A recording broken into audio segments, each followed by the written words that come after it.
Welcome to another deep dive with me. Today we're tackling something I think a lot of people have heard of but may not totally get, the Fermi Paradox. It's one of those ideas that just grabs you, you know? Yeah, and I feel like sometimes when you hear people talking about it, it can be a little hard to follow all the different threads. So we're going to try to lay it all out and hopefully make things a little clearer. That's the goal. Okay, so to start off, can you just give us the elevator pitch for the Fermi Paradox? Sure.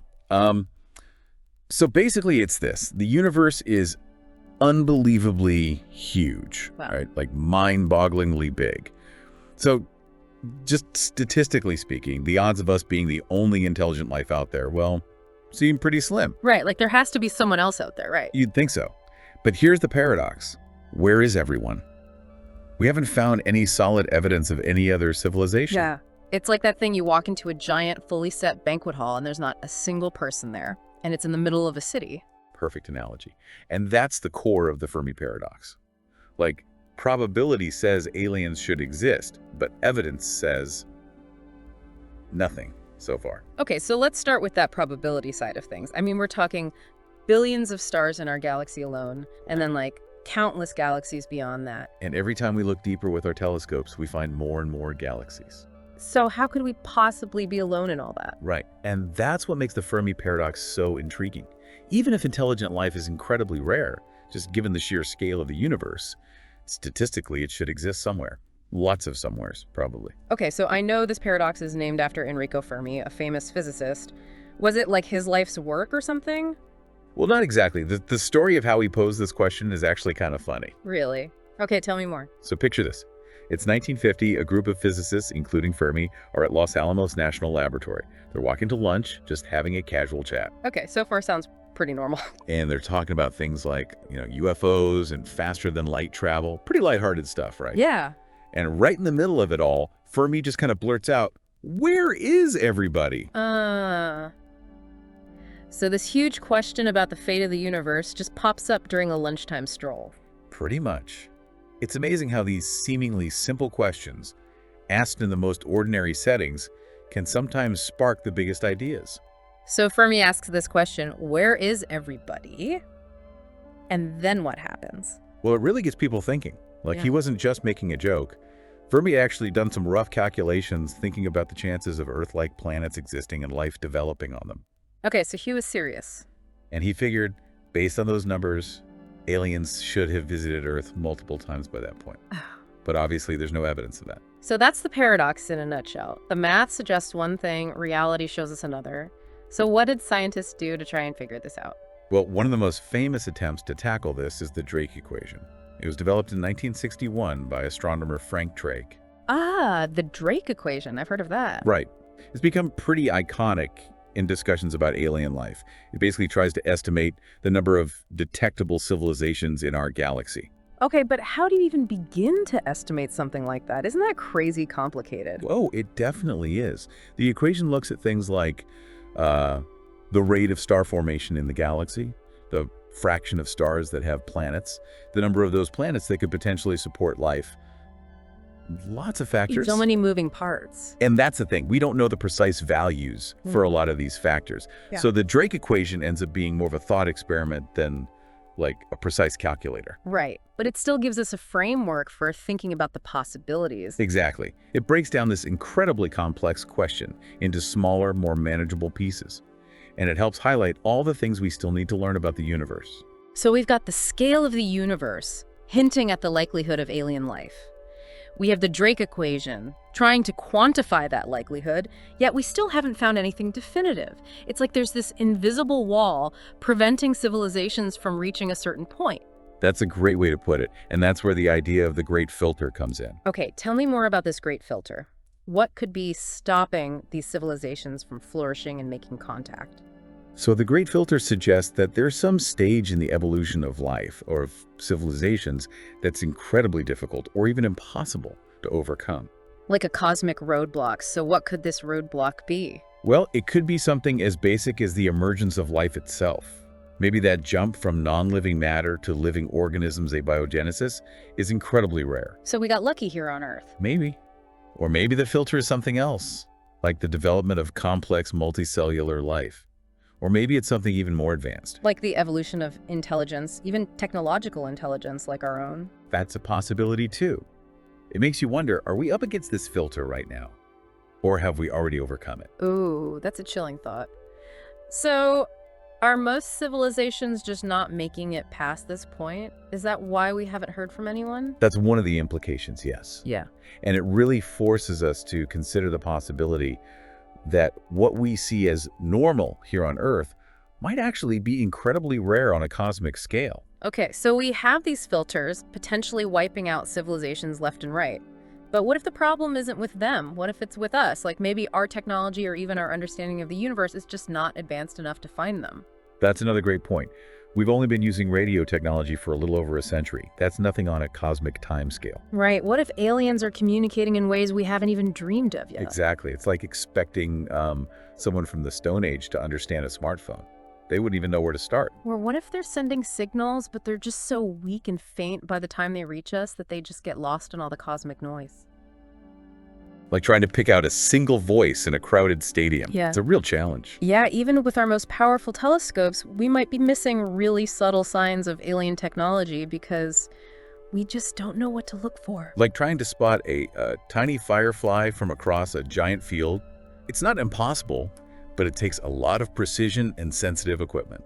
Plus, haven't we really only searched a teeny tiny fraction of the sky? That's right. It's like dipping a cup into the ocean and then saying, well, there are no fish in here, just because you didn't catch any.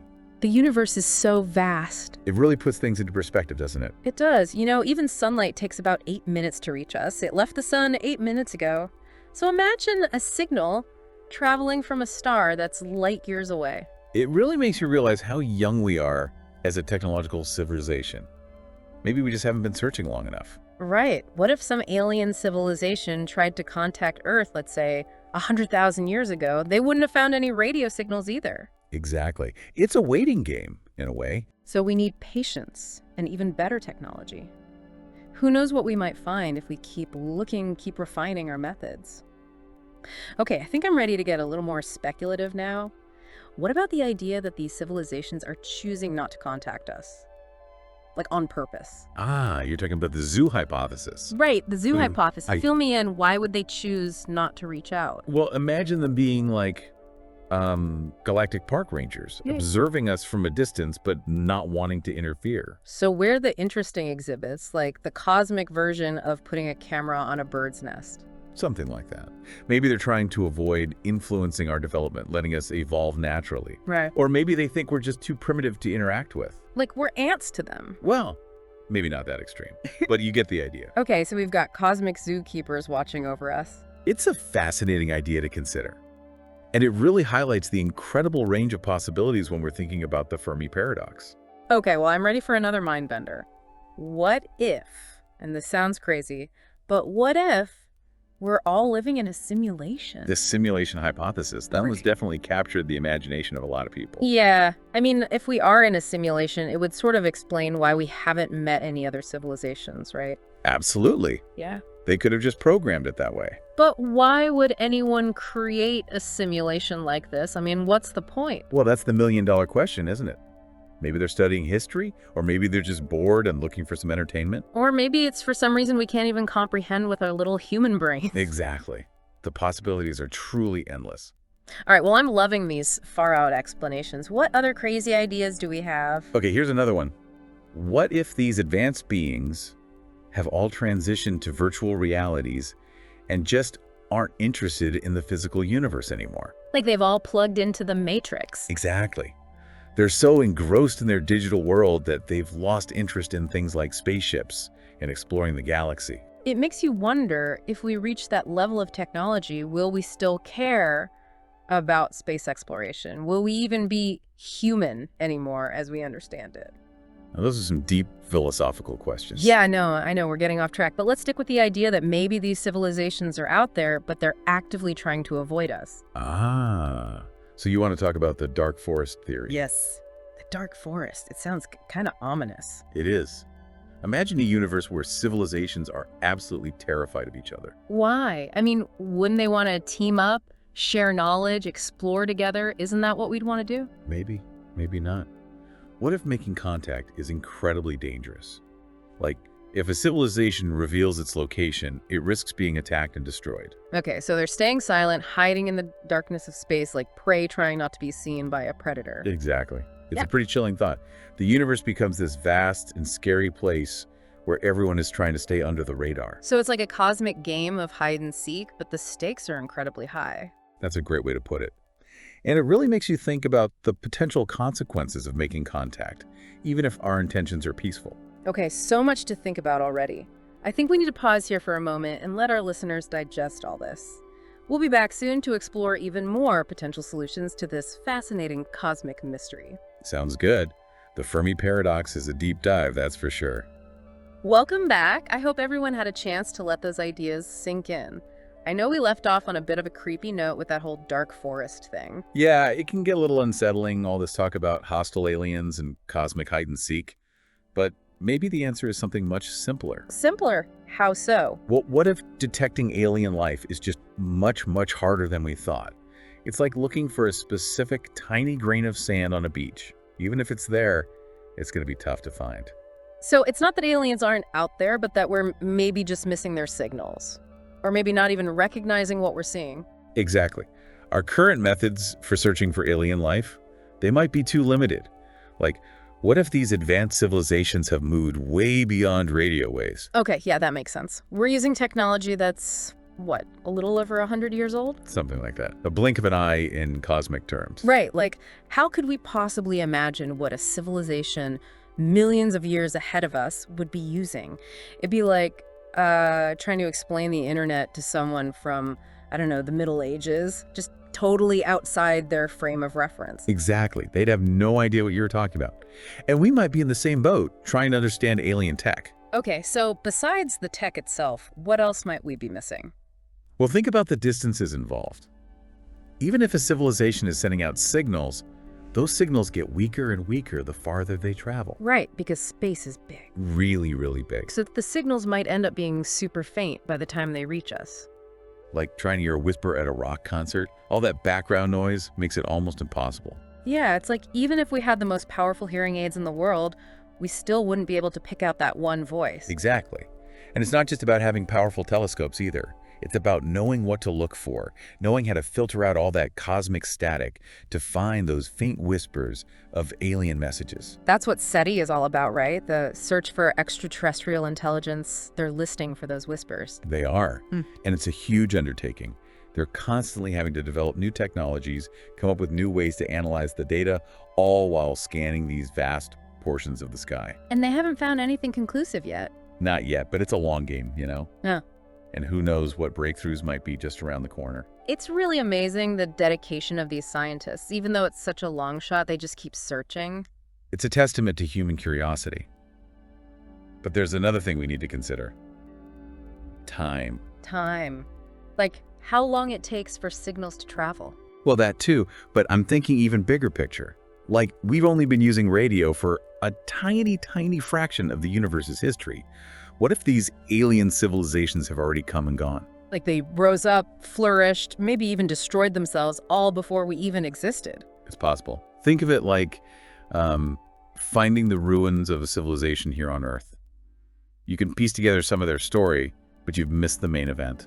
That's a bit sad. Like we're searching for echoes of civilizations that might have existed millions of years ago. It's a humbling thought. And it brings up a really big question. How long do civilizations even last? Do they eventually just self-destruct? Or can they find a way to achieve some kind of stability, spread out among the stars so they don't put all their eggs in one basket? Wow, some heavy stuff to think about. Makes you wonder about our own long-term chances. But I guess that's part of what makes the Fermi Paradox so interesting. It forces us to confront these big existential questions. Absolutely. And maybe, just maybe, the most intriguing possibility is that these aliens aren't somewhere out there in the distant universe, but they've been here all along. Okay, you're talking about UFOs now, right? Alien encounters, government cover-ups, all that. I have to admit, that stuff is pretty captivating, even if I'm not sure I believe all of it. And that's a healthy approach, to be a little skeptical. Just because we haven't been able to explain something doesn't automatically mean it's aliens. So are we supposed to just dismiss every UFO sighting as a weather balloon or someone's overactive imagination? Not necessarily. Some cases are pretty interesting, where the evidence is hard to explain with conventional ideas. But even then, it's important to be cautious. Extraordinary claims, they need extraordinary evidence. Right, like that saying, pics or it didn't happen. But what about all those stories about governments hiding evidence of alien contact, like crashed spaceships and secret labs and all that? It's a great story, for sure. But there's really no solid evidence to support those claims. And honestly, it seems unlikely that such a massive secret could be kept hidden for so long. Yeah, in today's world, with everyone having a camera on the internet and everything, it seems like something that big would get leaked pretty quickly. Right, someone would talk. So where does that leave us? Are we saying there's no chance aliens have ever visited Earth? I wouldn't go that far. Yeah. The universe is full of surprises, right? It would be pretty arrogant to think we know everything. But until we have clear, undeniable proof, it's all just speculation. It's a mystery waiting to be solved. Okay, fair enough. So let's say aliens are out there, but they haven't landed on the White House lawn or anything. What are some other reasons they might not have contacted us? Could it be, like we talked about before, that they're just watching us from afar? The zoo hypothesis. Remember, those cosmic park rangers, observing us, but not interfering. Yeah, like we're the interesting creatures in their cosmic nature preserve. Still a little creepy if you ask me. It depends on your perspective, I guess. Some people find it comforting to think there might be these advanced beings out there, looking out for us in a way. Others find it frustrating, like we're being kept in the dark on purpose. Like we're stuck in cosmic kindergarten and we're not allowed to play with the big kids. It's a funny way to think about it. But if we're playing along with this zoo hypothesis, why would they just observe? Why not share their technology, their knowledge? Help us out a little, we could use it. Well, there are a few possibilities. Maybe they don't want to contaminate our culture or interfere with our development. Or maybe they're waiting for us to reach a certain level of, maturity before they make contact. So it's like a cosmic test, pass or fail. Something like that. But remember, the zoo hypothesis is just one explanation. There are lots of others out there, each with its own set of implications. What if the reason we haven't encountered aliens is that we're just looking in the wrong places, or even in the wrong way? What do you mean? Could our whole approach to searching for alien life be wrong? It's possible. Right now, most of our efforts are based on the assumption that alien civilizations will be using tech that's kind of similar to ours. But what if they've moved way beyond that? Okay, so what, are they using telepathy or something? Maybe. Or something we can't even conceive of. Some scientists have speculated that advanced civilizations might be using neutrinos to communicate. Neutrinos, those are like, what, subatomic particles? Yes. And they can pass through almost anything, which would make them pretty ideal for sending messages across vast interstellar distances. Okay, that's pretty out there. But I guess that's the thing, right? We have to think outside the box if we're going to solve the Fermi Paradox. Exactly. We need to be open to all possibilities, challenge our assumptions, expect the unexpected. It's like that saying, the universe is not only stranger than we imagine, it is stranger than we can imagine. Love that quote. And with that in mind, let's dive into some even more mind-bending possibilities. Welcome back, everyone. We've covered a lot of ground so far, exploring all sorts of wild ideas about why we haven't found any aliens yet. It's been a real cosmic roller coaster, but I feel like we've barely scratched the surface. I know, right? And I'm not ready to get off this ride just yet. So before we wrap things up, I want to throw out a few more what-ifs, just for fun. Hit me with them. Okay, here's a big one. What if all those explanations we've talked about, the filters, the zoo hypothesis, the simulations, what if none of that matters because aliens just don't exist? Like, what if we're truly alone? You're talking about the rare Earth hypothesis. The idea that the conditions that led to life here on Earth are so incredibly special, so unique, that they might not have happened anywhere else in the entire universe. So we just hit the cosmic jackpot? Won the lottery of life? Something like that. It's a bit of a humbling thought, isn't it? All this vastness, and we're just this one little speck of life in a sea of, well, nothing. Yeah, it's kind of lonely when you think about it that way. But also, I guess, kind of amazing. Like, if we really are the only ones, that makes Earth even more special. It definitely changes your perspective. If we are truly unique, it means we have a huge responsibility to protect our planet and all the incredible life that exists here. Yeah, we gotta take care of our little blue marble. It might be the only one of its kind. Okay, last mind-blowing scenario, and this one is really out there. What if we haven't encountered any other civilizations because we're the first. Wow, okay, you're really going for it now. So you're suggesting that humanity might be the first intelligent species to evolve in the entire universe. The pioneers. It's a wild thought, but think about it. The universe is about 13.8 billion years old. Our planet is, what, 4.5 billion years old? Life popped up here pretty quickly after that. Relatively quickly, yes. Right. But intelligent life, at least as we understand it, is a much more recent development. Definitely. So maybe we really are just at the beginning of this whole cosmic story. Maybe other civilizations will emerge billions of years from now, but right now, at this point in time, we're the first ones to reach this level. It's an incredible possibility to consider. And if it's true, it means we have this amazing opportunity, this responsibility even, to shape the future of intelligence in the universe. It's both exhilarating and terrifying at the same time. We're like the first kids on the block, setting the rules for everyone else. That's a great way to put it. It really highlights the potential impact of our actions, not just here on Earth, but on a cosmic scale. You know, the Fermi Paradox is such a head-scratcher, but at the end of the day, it leads us back to some really fundamental questions about ourselves, our place in the universe, the meaning of life. It makes you wonder, are we alone? Are we special? What's our purpose? Big questions. And even if we never find definitive answers, just the act of asking those questions, of searching for understanding, well, that says something about us as a species. Absolutely. The Fermi Paradox is less about finding a solution and more about the journey of exploration. Well said. So, to everyone listening, wherever you are in this vast and amazing universe, keep looking up, keep asking questions, and never lose that sense of wonder. Whether we're alone or part of a grand cosmic community, the search itself is a testament to our shared humanity. Beautifully put. And on that note, we'll wrap up our deep dive into the Fermi Paradox. Thanks for joining us. We'll see you next time.